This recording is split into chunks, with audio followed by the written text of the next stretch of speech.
Okay, so we're on to the open-closed principle. I think the wording of this one makes it a little easier to understand, a little easier to apply, but I've still seen it misinterpreted in some places. So let's have a look at the wording and then we'll have a look at maybe an easier kind of way to think about it.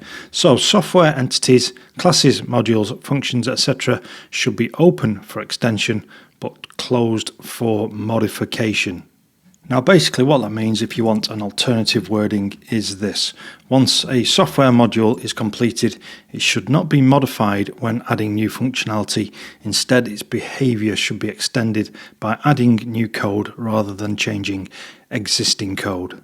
Now one area where this gets sort of misinterpreted is in the word extension, because if you're coming from a language which uses extends as a keyword in inheritance, a lot of times people think that you should solve the problem of adding new functionality by using inheritance, and that's really not what this means. What this means is extend the capability of a class using whatever means, not necessarily restricted to inheritance. And indeed in this one I'm going to show you a way of extending the capability of a component without using any inheritance and without actually touching that class whatsoever. But before we look at that, let's have a look at the problems this intends to solve, and then I'll give you an example in a moment. So it avoids cascading modification, because sometimes if you make changes to one piece of code, it means you're probably going to have to make changes to other pieces of code, especially the client code, which actually use that component. And therefore it avoids bugs and downstream breaks to code which is already tested, and probably code which is already released and being used by others. So let's go and have a look at the example that I'm going to use here. I have a image class, and this is being used to render HTML images, and the problem that we're going to try and solve here is how we can actually what if we want to wrap this image inside of link tags or inside of paragraphs or inside of something else. And so a quick run through this code. The class image, it simply implements a interface called HTML element interface.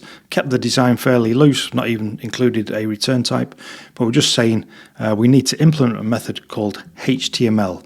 I'm injecting a source so that the image has a source to reference, and then we just return an image tag including that source. So what if we wanted to wrap this in a link or a paragraph? So just to demonstrate a breach of open closed, we'd be doing something like this. If we wanted to wrap it in a link tag, ahref, would have to modify it like so, but then we are sort of breaking this, and it means that it's no longer just an image tag. So then you'd be thinking about, well, am I going to include a boolean here to say wrap it in this? Or we're already starting to make changes to the API, aren't we? And if we have to make changes to the signature, it means that's going to break, because we're not keeping in line with the actual signature which has been sort of defined in this interface here. So making a load of breaking changes.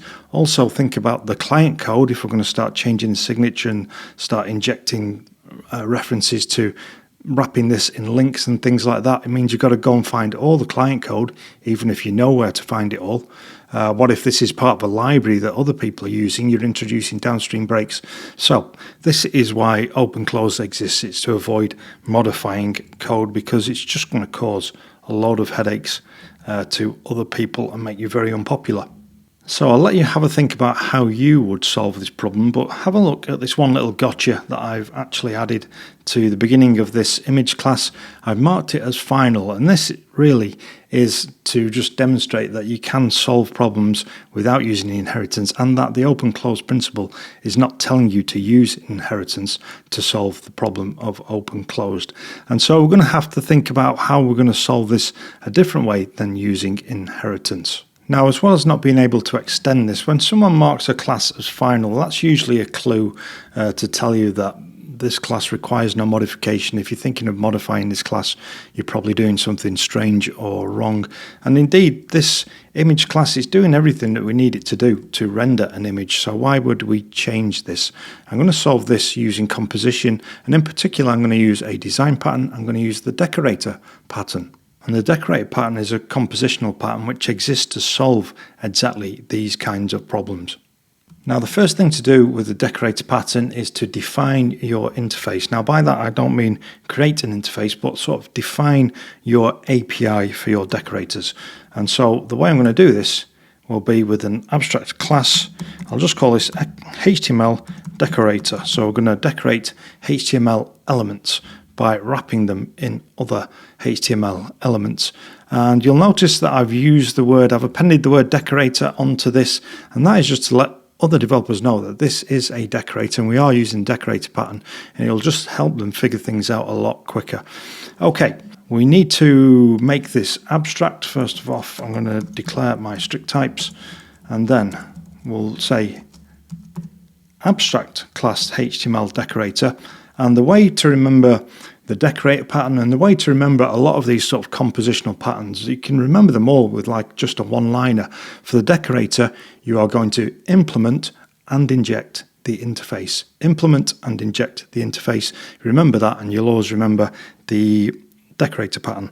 So we're going to implement, and we have this HTML element interface, and then we're also going to inject that. And so we'll say private, and we'll just call this, well, it's HTML element interface, but we'll just call it element.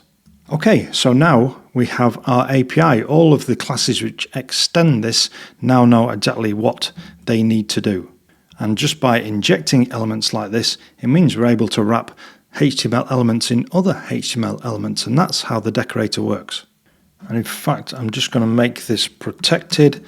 And then now we've got this in place, what we want to do is go and create an instance of the HTML decorator.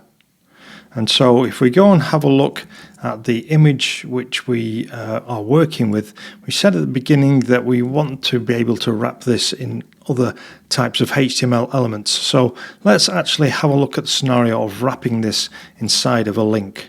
So inside of source, I'm going to create a class, I'm going to call it link decorator, again, letting other developers know that this is a decorator, it's part of the decorator pattern. And then what this needs to do is extend the HTML decorator. I'll just declare my strict types. Okay, so class link decorator extends HTML decorator. I'm getting the red squiggly line to telling me that I must add that h2html method. So we've added that. We'll come back to that in a moment. But first off, remember the pattern. We are implementing and injecting the interface. So here, because the HTML decorator implements that, let's go back, HTML element interface, we know that we're implementing that, but we also need to inject this to make this a true decorator.